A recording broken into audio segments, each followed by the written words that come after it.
Rules that apply to all your searches, no matter what the element is. You're allowed to take treats and or a toy into the search area as a reward. So I usually have treats in my pocket that I give Maverick. I have another dog, Dash, that I always give a toy to. And you may reward your dog in the search area. So you are allowed to do that. Another rule is it's okay if your dog leaves the search area for any reason. Just know that the time is going to continue ticking. So if your dog has to leave the search area to go potty if you're outside, or if your dog leaves the search area to check something else out, you're killing time is what you're doing. Your dog should be wearing an AKC approved collar or harness for searching. So the collar can be a regular buckle or clip collar, but it should not be a slip lead. So it should not be a training collar. A martingale collar is okay. Absolutely no pinch collars in the search area. You may lead your dog up to the start line with a slip collar on, but then you need to transfer the leash from the slip collar to an appropriate collar that does not correct. Disrupting the search area, no matter what the search area, is going to be a fault, but you'll still be able to qualify. So if you're feeding your dog and accidentally drop the treat, it doesn't matter if you pick it up or if your dog picks it up. The fact that you dropped it and now that odor may be on the ground means that you've disrupted the search area. So that's going to be a fault. It's also a fault if you move any containers or props. That's not your job to do. The Novice Container Search has 10 identical cardboard boxes, and the odor is in one of them. All the boxes are taped on the bottom and folded on the top, and they're going to be set up in 2 rows of 5. So the search area will be 250 to 400 square feet. And usually the perimeter is well defined. So you're either going to have a wall, a curb, and with here we have yellow cones for the perimeter. Our start line is delineated with the blue cones. So my dog and I must pass through the start line. That's when our time will begin. In containers, you have 2 minutes. So the judge will not invite you towards the search area until the judge is ready. And so that means pretty much as soon as I get there, I can tell my dog to go if I'm ready. This is usually the point where most people take the time to swap out the collar and the leash. So once I have everything on that I need, I'll go ahead and get my dog searching. Ready? Yep, find it.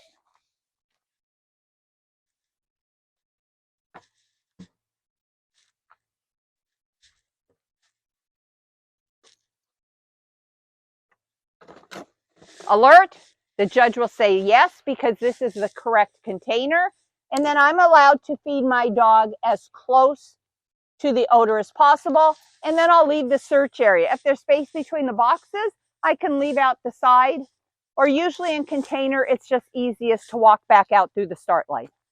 When you're searching containers, what will get you a fault is if your dog disrupts the search area. So just kind of nudging a box with their foot or their nose and moving it out of position and having it to be reset after you leave, that should not be a fault. A fault would be if you have to replace the container. But these boxes are so lightweight, there's a lot of dogs that will just walk past and they accidentally nudge them out of position as they walk by. That should not be faulted. Another thing that will earn a fault, but again, you can still qualify, is if you drop the treat while you're feeding your dog. So if I rewarded on odor and I drop the treat, that will be a fault. That's fouling the search area. The Novice Buried Search is in an area that's 150 to 200 square feet. And there are 6 bins. They're all filled with enough sand so that one of those bins can have odor buried 4 inches deep. So they all have the similar amount of sand, so visually you can't tell which bin the odor is in. I have the perimeter marked with green cones. The 2 minutes start when you and your dog cross between the orange cones, and then your dog is allowed to search. It's okay if your dog leaves the search area. That is not a fault. Sometimes your dog has to go far enough downwind of the odor to be able to detect odor, then track it back. So it's not a fault if your dog leaves the search area. I'm going to bring my dog up close to the search line, and I'm going to take a pause because we just came from an area that probably had a lot of distractions, other dogs, other people. So I just want to give my dog a couple seconds to center herself. And so we'll come up close to the search line. And once I see that she's ready, she's actually looking at the bins, then I'm going to let her go. And again, the time's going to start once we cross through the orange cones. Find it. And see, she's outside the search area, but that is not a fault.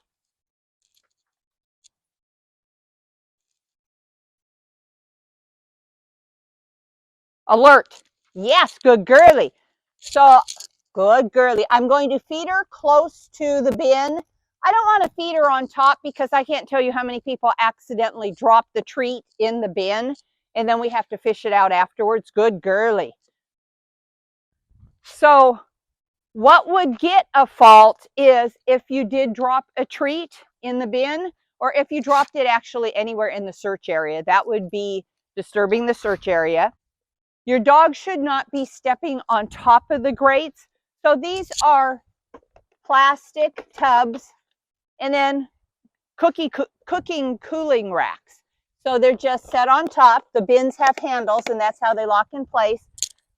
It's okay if your dog puts a paw on there. You can put your paw on the one that has the odor. It's okay if your dog puts a paw on the grate, but you shouldn't let them step on it and put their weight on. So anytime they have to replace something because your dog damaged it, that's going to be a fault. Nava Search area is 200 to 400 square feet. And once you're escorted into the area, the judge is usually ready for you to start searching. But a lot of people will bring their dog up to the search area on a collar or a harness or something that they don't want to search in. So this is the time that they would switch their leash to a different collar or whatever it is that they want to use for their search.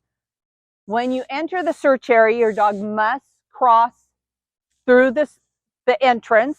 So you see that the area is surrounded with yellow cones, which marks the boundaries, and the blue cones mark the entrance that you and your dog must cross. So the time will start as soon as we cross the start line. Okay, so I'm going to use the leash to manage her going through the cones. Otherwise, she might go wide and we could get a fault. So I'm just going to make sure we enter the search area correctly, and then I'll let her have the full length of the leash. Find it. She wanted to leave the search area, so I pulled her back. Alert. The judge will say yes, and then I can feed my dog right on the, as close to the odor as I can get. Good girl. Good job. And then we can go ahead and leave. So once we came through, Maverick randomly decided where she wanted to search. And since I don't know ahead of time where the odor is, I'm going to let her lead me. She found the odor. She gave me her alert signal, which is poking it and then looking at me. I called alert. The judge will immediately say yes or no. Since the judge said yes, that was the correct position. I am allowed to feed as close to the odor as I can get. You want to make sure you don't drop any treats because that would be a fault. You'll still qualify, but the clean runs are what usually make the placement. So if you have a fault, even though you'll qualify, you're not going to be able to place. So I want to not drop any treats. If the judge said no, if that was not the correct place for the odor, either the judge will volunteer where their odor is, or I can ask where the odor is. And so if it was somewhere else, I'm allowed to lead my dog over, allow them to check it out quickly, don't waste a lot of time. And then out of respect for the dog that comes after me, I'm not going to feed my dog on the odor if we are already false alerted. I'm going to yay her, leave the search area, and feed her as we're going so that any drop, treat, saliva, or anything else is not going to impact the next dog. The Novice interior search area is 100 to 200 square feet, so it's a fairly small area. My backside boundary are the green cones. The start line, we have to go between the blue cones. The time will start when we cross between the blue cones. The time will stop when I call alert. And the judge will tell you how much time you have. You're going to have between 1 and 3 minutes. And usually it's determined by the difficulty of the search. So if it's a bigger area and if there's a lot of props or things in the area that need to be searched, there's going to be more time. If it's a smaller area and just a couple props, it's going to be a shorter amount of time. So are we ready? Find it. So we have to go through the cones.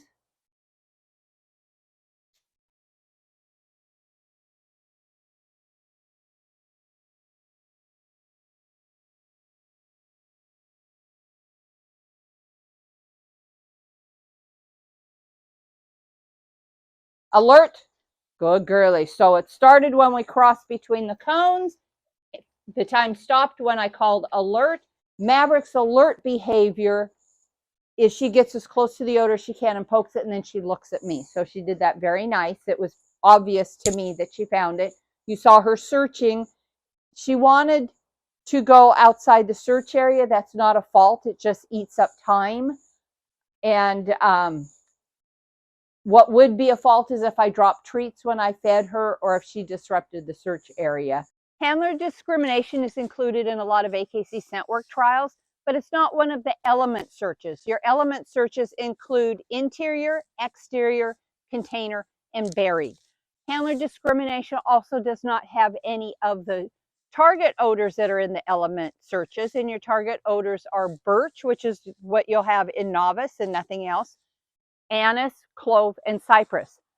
So handler discrimination at the novice level, your dog will be searching for a glove or a sock that you have put your odor on, and you have 10 boxes included. One of those 10 boxes has a glove or a sock of the judges, and then the other one will have yours. So while you're standing in line, the box steward will come to you, and the AKC regs say that you will hand them your glove or your sock in a plastic bag. They will then take it and put it in the box and set it where the search area is. The handler discrimination search has a time limit of 2 minutes. That time starts when you and your dog cross through the cones, the start line cones, which are orange. The perimeter cones are green. It's okay if your dog leaves the search area to try to get the scent, but just know that the clock continues to tick even though your dog has left the search area. The time will stop when you call alert. Ready? Let's go get it.